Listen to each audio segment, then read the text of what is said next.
Anna Trung, and I'm with Henrico County's Recreation and Parks Department. And today we are going to be making some magnet message boards. These are things that we thought would be good because school is starting and everybody working from home, learning from home, might need a little space to organize their activities and their reminders and calendars and things like that. So this is going to be great for students as well as adults who need a little more organization like myself, putting it all together in a really inexpensive, fun way that lets you create it to reflect your own personal interests. So we're going to go over the supplies to start with, and then we'll make one together. To begin, you're going to need a cookie sheet. So the first thing there, and cookie sheets can be found anywhere, any store.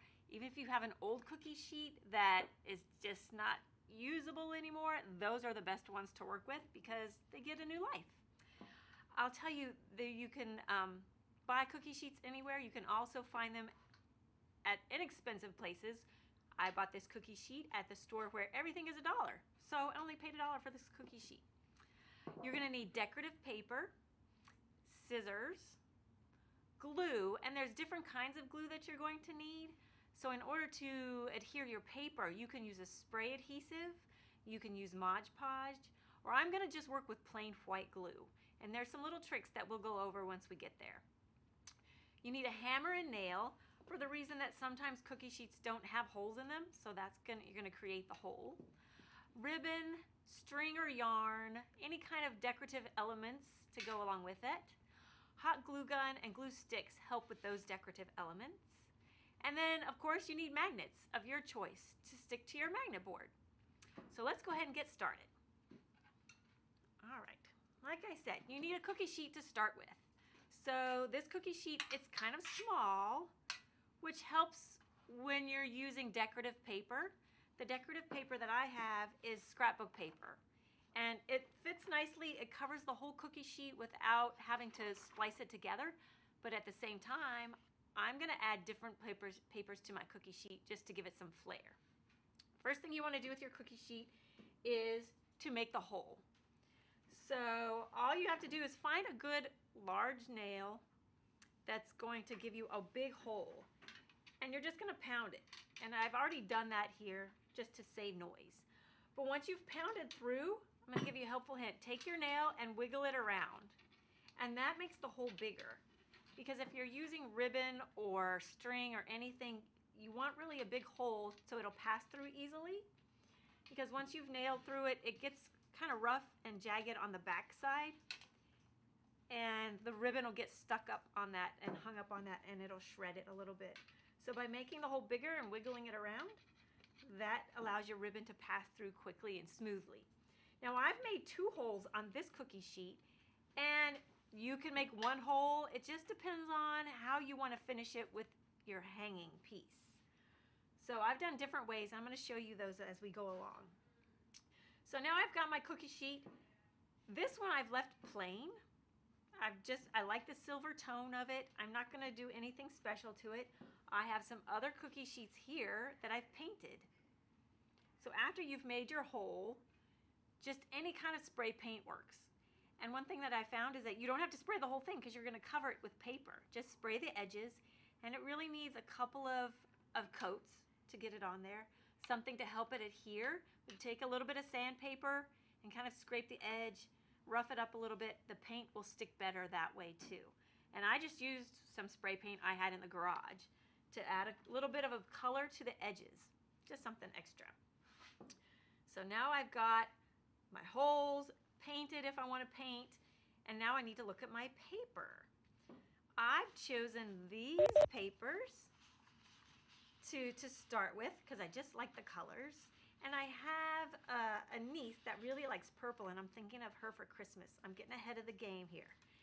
So my colors that I want, I can play with it a little bit and think about how I want to arrange them on my cookie sheet. If I want to make a strip of color, or if I want to make patches and squares. So when I'm using it as a magnet board, if I have my days that I'm going to work with, or if I have an organizational chart that I want, I can maybe use different papers for each topic. So in order to measure these papers, we're going to keep it simple. You can use a ruler if you want, or you can just lay your paper in the cookie sheet. And I've got my helpful pencil holder here. I'm going to tell you about later. And I'm just going to lay it down and kind of bend it and stretch it and mark it with a pencil. And I know that's about the edge. Now this is something you don't need to worry about trying to be perfect with. You can always fix it later. With the paper though, it's one of those, it's like a haircut. You can always take more off, but you can't add more back.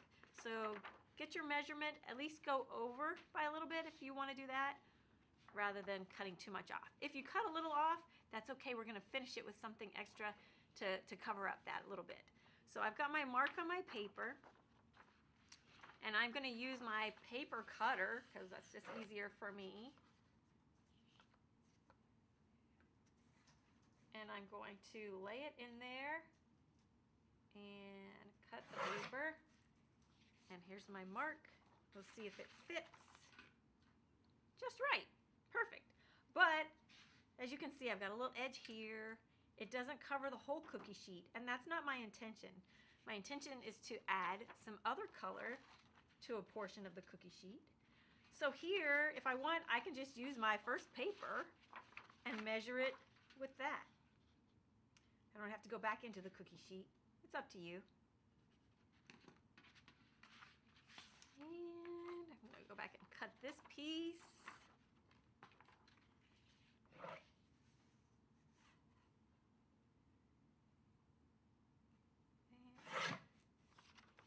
But now I've got two really long pieces. So I'm going to just kind of eyeball it. Some people have a hard time eyeballing. That's how I do most of my work. I just kind of eyeball it. And I'm going to kind of pick a spot where there may be going to be a little bit of a gap. But I have another piece of paper that I'm going to add to it to cover that gap. So this is nice where you can find just small pieces of paper if you have any scrap left in your house. Something that you think you'd like to use. So you can see how now my gap is in the middle. I got a little tiny gap. But I like this purple paper just to kind of bring the two colors together. So I'm going to cut a strip of this. And what I'm looking at is just the pattern itself to decide what edge do I like that I'm going to put towards the center. And you can decide what you like best. And I think I'm going to do about a 2-inch, 1.5, 2-inch, kind of a band, like a belt almost, across the middle. And it is a little long, so I'm going to mark that too. So if you have scissors, you can cut it with scissors. If that works best, you can lay it down and mark your edge and use scissors. Whatever's going to work for you. I love a paper cutter. I do all kinds of things with it. So you can see I've got my setup here. This is the way I think I want to lay it out. Now, according to the glue that we recommended, spray glue, just any kind of spray adhesive. For the most part, they make a spray Elmer's glue. There's all different kinds. You're just going to spray the back of your paper and then lay it in. And that's going to stick really nicely. Mod Podge is a type of glue that also is going to stick nicely, and then if you cover the surface and Mod Podge over it, it's going to give you a nice shiny surface, kind of a sealant as well. I'm just going to use plain old white glue. I'm going to show you how that works. But before we do that, this cookie sheet in particular doesn't have square corners. So what you can do is you can kind of just push your corner down in, and it makes a crease in the corner to kind of cut the edge. I'm not even going to worry too much about that. I'm just going to take and cut a little triangle off the end. And that way it'll fit better in that cookie sheet. And I'm not worried about the size, because really nobody looks that close. So just taking off a couple of corners just to help it lay better inside the cookie sheet. So I've got it laid out as I'd like. I'm going to put these to the side. I'm going to take my white glue. This is my shortcut. I'm just going to squeeze it on.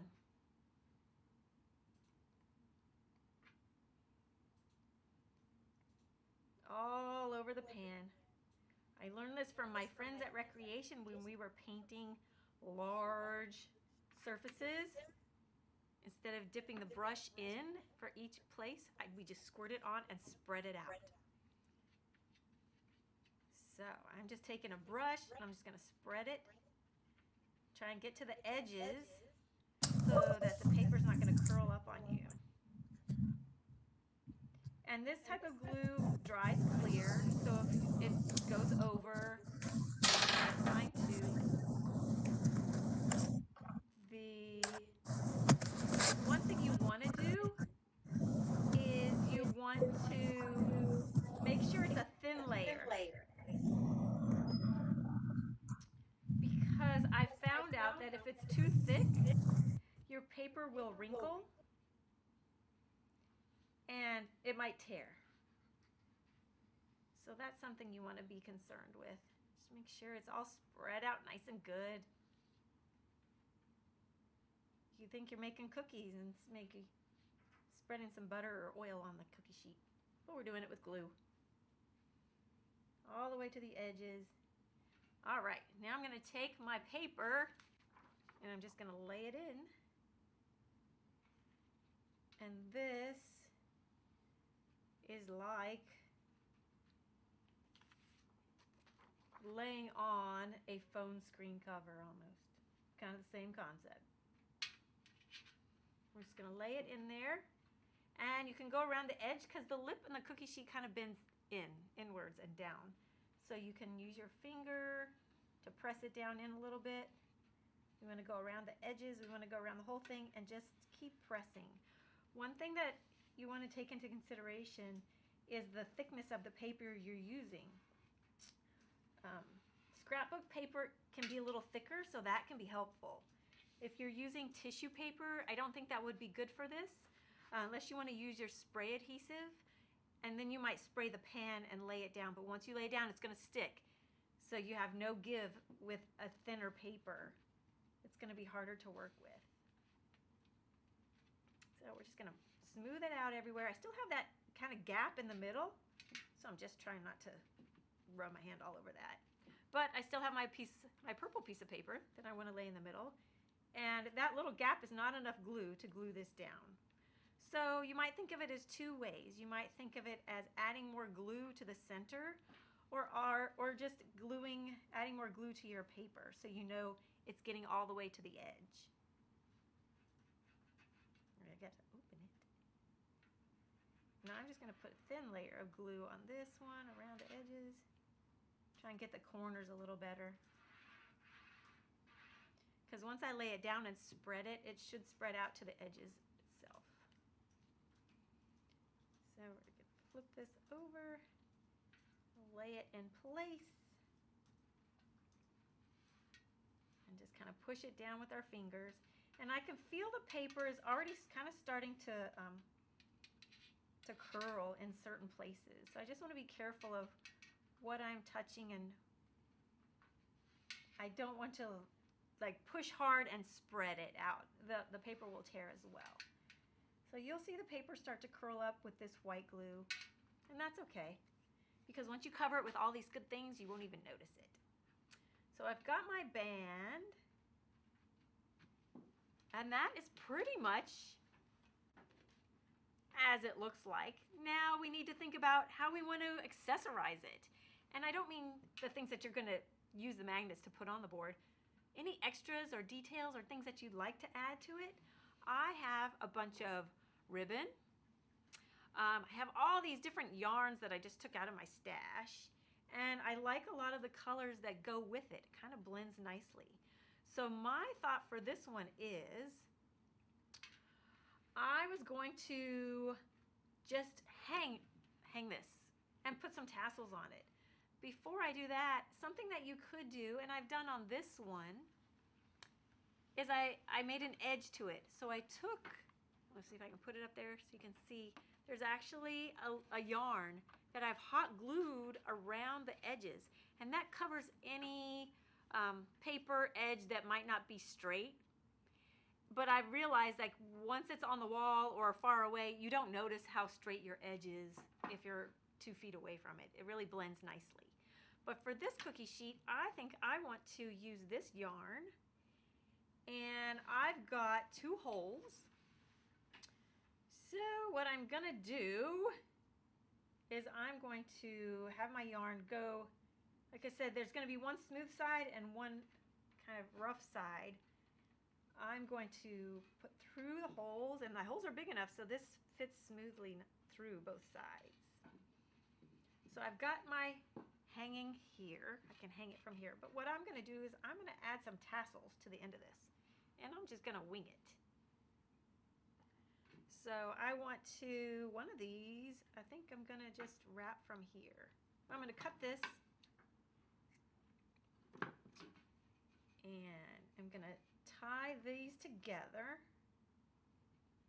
That's going to be the beginning of my tassels, kind of.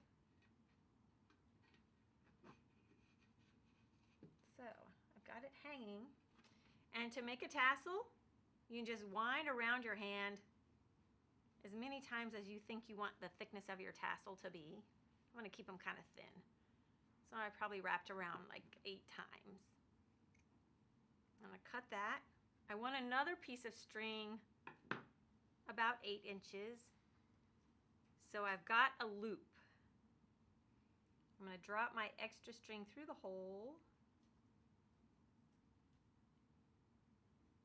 So I've captured them. And I'm going to tie that up.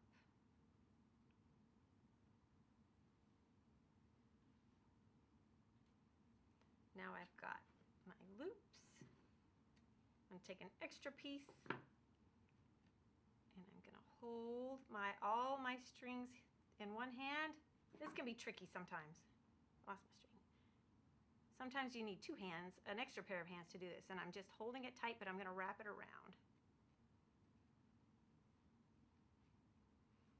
And I wrapped it around 5 times, and then I'm going to tie these 2 ends together.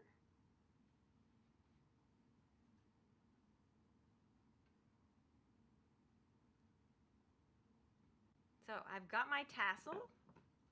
I'm going to cut through the loops. Let it all hang and kind of flatten it out. And then I'm going to just cut the ends so that they're even. So I've got 1 tassel. There you go. There's a tassel there. And you can make a second one. And what I'm going to do is I'm just going to put 1 on here for now. And by tying this through here, I've got some extra. And you could just cut it off so you can't see the end. It might stand out a little bit. That's okay. So there is my tassel. So I've got it. It's ready to be hung. From here, you can just choose your magnets. Decide what you'd like. If you want to add some other decoration, I've got beads. That's what I've done on another magnet board. I took my yarn, and on the end, I just added some beads to it. So there's some decorative value there.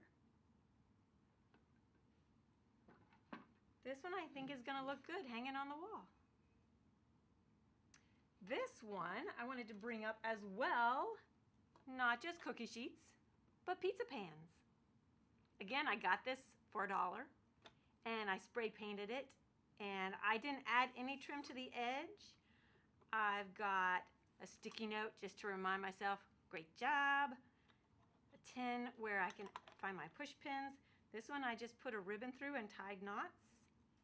And that's my hanging part. I like magnets with hooks, because then I can always add more things, dangly things that I like to look at.